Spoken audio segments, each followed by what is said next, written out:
বন্ধুরা সকলে কেমন আছো? নিশ্চয়ই ভালো আছো। আর আমিও আছি মোটামুটি। আজ আমি তোমাদের কাঁচা আমের আমসত্ত্ব করে দেখাবো।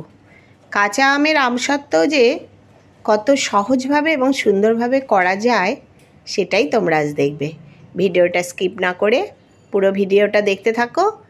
আর আমার মতো অনেকেই কাঁচা আমের আমসত্ত্ব করে, আর যারা না করে থাকে তারা তো অবশ্যই দেখবে, দেখে একেবারে বানিয়েই ফেলো।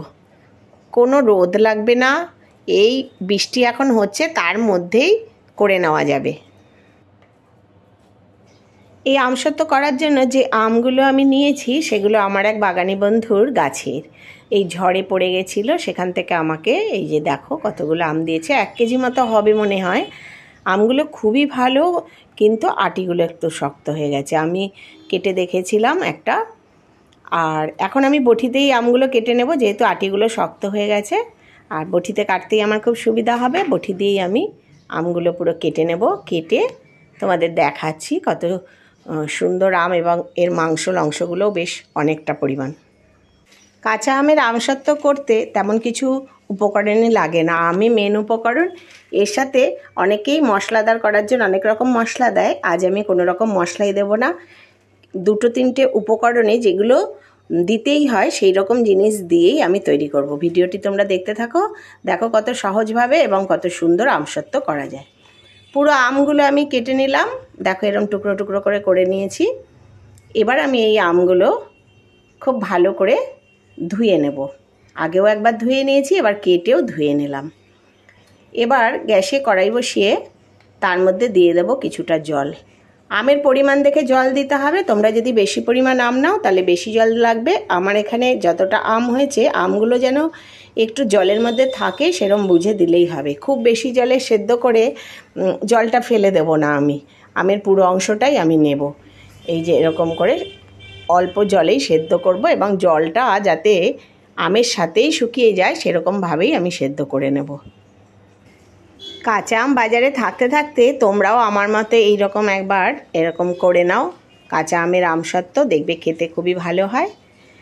আর কাঁচা আম দিয়ে তো কত কিছুই না হয়, কত রকম আচারও আমি তৈরি করেছি, আজ তৈরি করছি এরকম দুর্দান্ত স্বাদের কাঁচা আমের আমসত্ত্ব। দেখো আমগুলো আমার জলের সাথেই সেদ্ধ হয়ে গেছে, জলটাও টেনে গেছে, আমগুলোও সেদ্ধ হয়ে গেছে। আমি এরকম চেপে চেপে একটু ম্যাশড করে নিলাম। এবার নামিয়ে নিয়েছি। নামিয়ে দেখো এত সুন্দরভাবে গলে গেছে যে আমার এই খুন্তি দিয়েই এটা চেপে দেওয়া যাচ্ছে, কোনো মিক্সি বা কিছুই লাগবে না। এবার আমি একটা ছাঁকনির সাহায্যে এটাকে পুরো ছেঁকে নেব। এতে আটির যে শক্ত অংশগুলো থাকবে সেগুলো ছাঁকনিতে ছেঁকে বাদ হয়ে যাবে, আর বাকি যে আমের কাঁধগুলো অর্থাৎ নরম অংশগুলো সেগুলো ছাঁকনি দিয়ে পুরো আলাদা করে নেওয়া যাবে। আমি পুরো আমের অংশগুলোই এখানে আলাদা করে নিচ্ছি। আমি এখানে 1 কেজি পরিমাণ আম দিয়ে করছি, তোমরা অনেক বেশি পরিমাণ আম দিয়েও করতে পারো। আমি 1 কেজি পরিমাণ আমের কিভাবে হচ্ছে সেটাই তোমাদের করে দেখাচ্ছি। কোনো কোনো আম একটু আঁশ হয়, তাই ছাঁকনির সাহায্যে ছেঁকে নিলে সেই আঁশগুলো আলাদা হয়ে যাবে।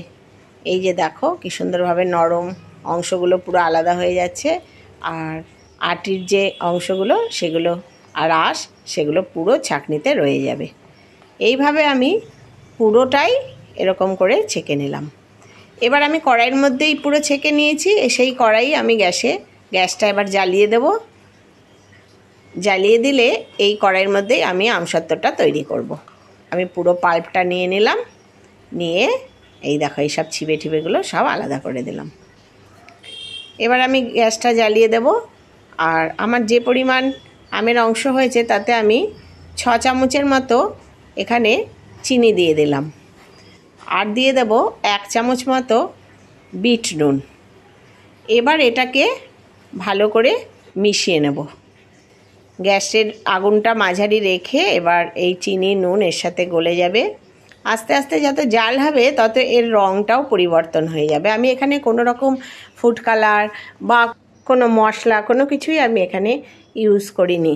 আপনা আপনি এটা খুব মজাদার তৈরি হয়ে যাবে। নাড়তে নাড়তে এটার রঙও পরিবর্তন হয়ে যাবে।